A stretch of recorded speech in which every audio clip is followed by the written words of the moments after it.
গতকালই ছিল কৃষ্ণনগরে কার্তিক পূজার বিসর্জন পর্ব।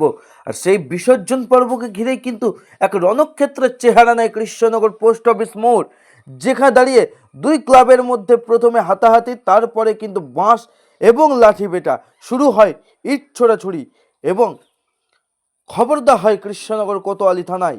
এবং খবর দেওয়া মাত্রই কিন্তু ঘটনাস্থলে ছুটে যায় কৃষ্ণনগর কোতোয়ালি থানা পুলিশ প্রশাসন।